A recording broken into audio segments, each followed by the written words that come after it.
வணக்கம். நமது மீடியா செய்திகளுக்காக நான் நிரோஷன். காஷ்மீர் மாநிலம் பகல்காம் தாக்குதலுக்கு முன்பு இந்திய தலைநகர் டெல்லியை தகர்க்க பாகிஸ்தானின் ISI சதி திட்டம் தீட்டியது தெரிய வந்தது. டெல்லியில் சமீபத்தில் 2 பேர் கைது செய்யப்பட்டனர். அவர்களில் ஒருவரின் பெயர் அன்சாரி என்று அறிவிக்கப்பட்டுள்ளது. இவர் நேபாளம் வழியாக டெல்லிக்கு கடந்த பிப்ரவரி மாதம் 15ஆம் தேதி சென்றார். அதுபோல கடந்த மார்ச் மாதம் ராஞ்சியில் இருந்து அசாம் என்பவர் டெல்லிக்கு சென்றார். இவர்கள் இருவரும் பாகிஸ்தானின் உளவுத்துறை ISIயின் ஸ்லீப்பர் செல்களாக இயங்கியவர்கள் என்று இப்போது தெரிய வந்துள்ளது. இந்திய உளவுத்துறைக்கு கிடைத்த ரகசிய உளவு தகவல்களின் பேரில் இவர்கள் பிடிபட்டனர். அவர்களிடமிருந்து ஏராளமான ஆயுதங்கள், ஆவணங்கள் பறிமுதல் செய்யப்பட்டன. தீவிர விசாரணையில் அவர்கள் இருவரும் டெல்லியில் தொடர் குண்டுவெடிப்புகளை நடத்தி நாச வேலைகளை திட்டமிட்டிருந்தது தெரிய வந்தது. தற்போது அவர்கள் இருவரும் டெல்லி திகார் ஜெயிலில் அடைக்கப்பட்டுள்ளனர். பொதுவாக இந்தியாவுக்குள் அனுப்பி வைக்கப்படும் தீவிரவாதிகளின் பின்னணியில் பாகிஸ்தான் உளவுத்துறை ISI இருப்பது கடந்த காலத்திலும் பல விசாரணைகளில் தெரிய வந்துள்ளது. பாகிஸ்தானின் ராணுவ தளபதி ஜெனரல் அசீம் முனீர் தீவிர மத கண்ணோட்டத்துடன் செயல்படுவதாக இந்திய வெளியுறவு அமைச்சர் ஜெய்சங்கர் குற்றம் சாட்டியுள்ளார். நெதர்லாந்தில் ஊடகம் ஒன்றுக்கு பேட்டியளித்த ஜெய்சங்கர், பகல்காமில் நடந்த தாக்குதலில் 26 பொதுமக்கள் கொல்லப்பட்டனர். அவர்களில் பெரும்பாலானோர் சுற்றுலா பயணிகள். பாகிஸ்தான் ஆதரவு பெற்ற தீவிரவாதிகள் இந்துக்கள் என உறுதிப்படுத்திய பிறகே அந்த சுற்றுலா பயணிகளை குறிவைத்து தாக்குதல் நடத்தினர். 26 பேரின் மத நம்பிக்கையை உறுதிப்படுத்திய பிறகு அவர்களது குடும்பங்களுக்கு முன்பாக கொலை செய்யப்பட்டனர். இது மாநிலத்தின் சுற்றுலாவுக்கு தீங்கு விளைவிப்பதற்காகவும் வேண்டுமென்றே மத முரண்பாட்டை உருவாக்குவதற்காகவும் செய்யப்பட்டது. பாகிஸ்தானின் தலைமை, குறிப்பாக அதன் ராணுவ தளபதி ஜெனரல் அசீம் முனீர் தீவிர மத கண்ணோட்டத்தில் இயக்கப்படுகிறார் என்று அவர் கூறினார். இந்திய வெளியுறவு அமைச்சர் தற்போது நெதர்லாந்து, டென்மார்க் மற்றும் ஜெர்மனி ஆகிய நாடுகளுக்கு சுற்றுப்பயணம் மேற்கொண்டுள்ளார். முன்னதாக பாகிஸ்தான் ராணுவ தளபதியும் தற்போதைய ஃபீல்ட் மார்ஷலுமான அசீம் முனீர் ஏப்ரல் 16ஆம் தேதி இஸ்லாமாபாத்தில் நடந்த வெளிநாட்டு பாகிஸ்தானியர்களின் மாநாட்டில் உரையாற்றினார். அப்போது காஷ்மீர் எங்கள் கழுத்து நரம்பு, நாங்கள் அதை மறக்க மாட்டோம், நாம் இந்துக்களிடமிருந்து வேறுபட்டவர்கள் என்பதை மறந்து விடாதபடி பாகிஸ்தான் மக்கள் தங்கள் குழந்தைகளுக்கு கதைகளை சொல்ல வேண்டும். நமது முன்னோர்கள் வாழ்க்கையின் ஒவ்வொரு சாத்தியமான அம்சத்திலும் நாம் இந்துக்களிடமிருந்து வேறுபட்டவர்கள் என்பதை காட்டினார்கள் என்பதை மறந்து விடாதபடி உங்கள் குழந்தைகளுக்கு பாகிஸ்தானின் கதையை சொல்ல வேண்டும்.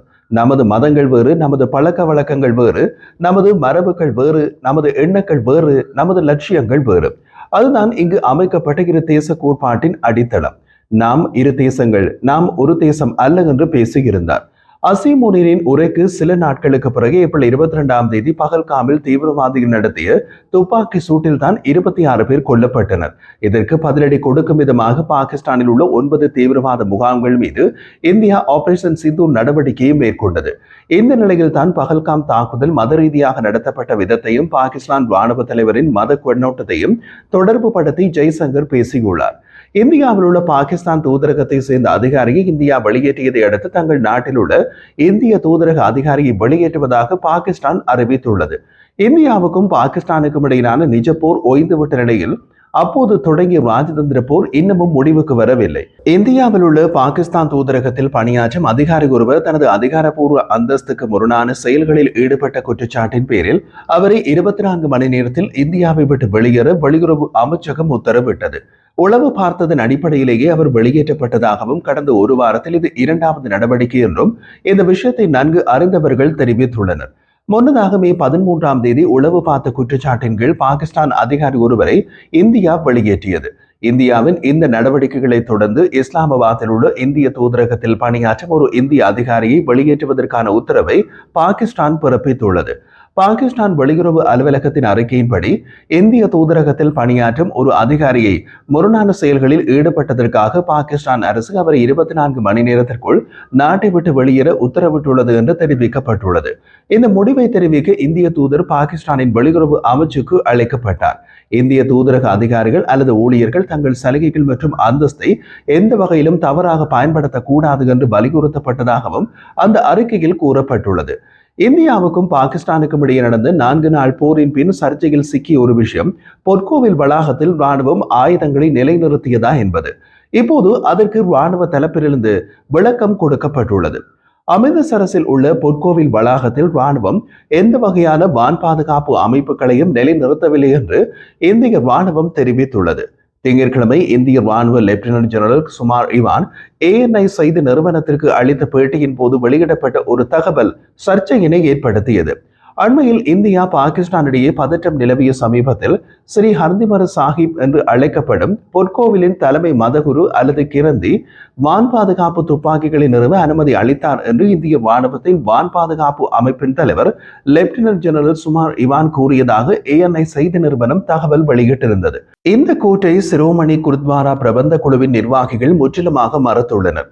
அதற்கு பிறகு இந்திய ராணுவம் ஒரு அறிக்கையினை வெளியிட்டது. அதில் பொற்கோவில் வளாகத்தில் துப்பாக்கிகள் உட்பட வான் பாதுகாப்பு அமைப்பு பொருத்தப்பட்டதாக சில ஊடகங்கள் செய்தி வெளியிட்டுள்ளன. பொற்கோவில் வளாகத்தில் வான் பாதுகாப்பு பீரங்கிகளோ அல்லது வேறெந்த வான் பாதுகாப்பு அமைப்போ நிறுவப்படவில்லை என்று தெளிவுபடுத்துகிறோம் என்று இந்திய ராணுவம் தெரிவித்துள்ளது. முன்னதாக இந்திய ராணுவ அதிகாரிகள் அறிக்கைகளை வெளியிட்ட விதம் குறித்து கருத்து தெரிவித்த அமிர்தசரஸ் பொற்கோவிலின் கூடுதல் தலைமை மதகுரு கியானி அமர்ஜித் சிங் இதுபோன்ற செய்திகள் ஆச்சரியம் அளிப்பதாக கூறினார். ஏப்ரல் 22ஆம் தேதி காஷ்மீரின் பகல்காமில் நடந்த தீவிரவாத தாக்குதலுக்கு பிறகு இந்தியா ஆபரேஷன் சிந்தூர் ராணுவ நடவடிக்கையை பாகிஸ்தானில் மேற்கொண்டது. அதற்கு பாகிஸ்தானும் எதிர் நடவடிக்கை எடுத்தது. இந்தியாவுக்கும் பாகிஸ்தானுக்கும் இடையில் எப்போது மோதல் ஏற்படும் போதெல்லாம் பஞ்சாப் மாநிலத்தின் எல்லை பகுதி குறிப்பிடத்தக்க இலக்குகளில் ஒன்றாக இருந்து வருகிறது. ஸ்ரீ ஹர்மந்திர் சாஹிப்பில் வான் பாதுகாப்பு அமைப்புகளை நிறுவுவது தொடர்பாக ராணுவ அதிகாரிகள் தங்களை தொடர்பு கொள்ளவில்லை என்று அவர் கூறினார். மாவட்ட நிர்வாகத்தின் அறிவுறுத்தல்களை பின்பற்றுவதற்காக கூடுதல் தலைமை கிரந்தி கியானி அமர்ஜித் சிங்குடன் கலந்தாலோசித்து அவருடைய ஒப்புதலின் பேரில் வெளிப்புற விளக்குகள் மட்டுமே அணைக்கப்பட்டதாகவும் அவர் கூறினார். மின்தடையின் போதும் பெருமளவிலான பக்தர்கள் பொற்கோவிலில் வழிபாடு மற்றும் சேவையில் ஈடுபட்டிருந்ததாகவும் கூறிய அவர் வான் பாதுகாப்பு அமைப்புகளை பொற்கோவிலில் வைத்திருந்தால் அதை அனைவரும் கவனித்திருப்பார்கள் என்றும் கூறினார். பிரதமர் மோடி ஆபரேஷன் சிந்தூரின் போது பாகிஸ்தானை இந்திய ராணுவம் மண்டியிட வைத்ததாக தெரிவித்துள்ளார். அவர் மேலும் தெரிவித்த போது கடந்த ஏப்ரல் 22ஆம் தேதி ஜம்மு காஷ்மீரின் பகல்காமில் சுற்றுலா பயணிகள் மீது தீவிரவாதிகள் தாக்குதல் நடத்தினர். நமது சகோதரிகளின் குங்குமத்தை பறித்தனர். தீவிரவாதிகளின் குண்டுகள் பாய்ந்தது சுற்றுலா பயணிகள் மீது மட்டுமல்ல, 140 கோடி இந்தியர்களின் இதயங்களையும் அது துளைத்தது. தீவிரவாதிகளுக்கு எதிராக ஒட்டுமொத்த இந்தியாவும் ஒன்று திரண்டது. இதைத் தொடர்ந்து தீவிரவாதிகளுக்கு எதிராக நடவடிக்கை எடுக்க முப்படைகளுக்கும் மத்திய அரசு முழு சுதந்திரம் வழங்கியது. கடந்த 7ஆம் தேதி ஆபரேஷன் சிந்தூர் ராணுவ நடவடிக்கை மூலமாக பாகிஸ்தானில் செயல்பட்ட 9 தீவிரவாத முகாம்கள் 22 நிமிடங்களில் அளிக்கப்பட்டன. இதன் பிறகு நடைபெற்ற போரில் இந்தியாவின் முப்படைகளும் பாகிஸ்தானை மண்டியிட வைத்தன. நமது பெண்களின் குங்குமத்தை அளித்தவர்கள் என்று மண்ணோடு மண்ணாகி விட்டார்கள். பாகிஸ்தான் தீவிரவாதிகள் தற்போது தங்கள் உயிரை காப்பாற்ற பதுங்கும் இடங்களை தேடி ஓடுகின்றனர். தீவிரவாதிகளின் தலைமையகங்கள் தரைமட்டமாக்கப்பட்டுள்ளன. ஆபரேஷன் சிந்தூர் மூலம் புதுவகையான நீதி வழங்கப்பட்டுள்ளது. இதன் மூலம் வலிமையான இந்தியாவின் ருத்ர தாண்டவம் வெளிப்பட்டுள்ளது. இது புதிய இந்தியா. இது எதிரிகளின் இதயத்தின் மீதே நேரடியாக தாக்குதல் நடத்தும். ஆபரேஷன் சிந்தூர் மூலம் தீவிரவாதத்தை எதிர்கொள்ளும் 3 கொள்கைகளை இந்தியா வரையறுத்துள்ளது. இந்தியா மீது தாக்குதல் நடத்தப்பட்டால் மிக கடுமையான பதிலடி தரப்படும். எதிரிகளின் அணு ஆயுத மிரட்டல்களுக்கு ஒருபோதும் அஞ்ச மாட்டோம். தீவிரவாதிகளின் தீவிரவாதத்தை ஆதரிக்கும் அரசையும் ஒரே பாணியில் அணுகுவோம். இவையே அந்த கொள்கைகள். பாகிஸ்தானின் இரட்டை வீடு நாடகம் இனிமேலும் எடுபடாது. பாகிஸ்தானுடன் இனிமேல் வர்த்தகம் கிடையாது, பேச்சுவார்த்தையும் கிடையாது. பேச்சுவார்த்தை நடத்துவதானாலும் ஆக்கிரமிப்பு காஷ்மீர் குறித்து மட்டும்தான். இனிமேலும் இந்தியாவுக்குள் தீவிரவாதிகளை அனுப்ப பாகிஸ்தான் முயற்சி செய்தால் அந்த நாடு யாசகம் வாங்கும் சூழலுக்கு தள்ளப்படும். இந்தியாவுக்கு எதிராக செயல்பட்டால் பாகிஸ்தான் மிக மோசமான விளைவுகளை சந்திக்கும். உலகின் எந்த சக்தியாலும் இந்தியாவை தடுத்து நிறுத்த முடியாது என்று பிரதமர் மோடி கூறினார்.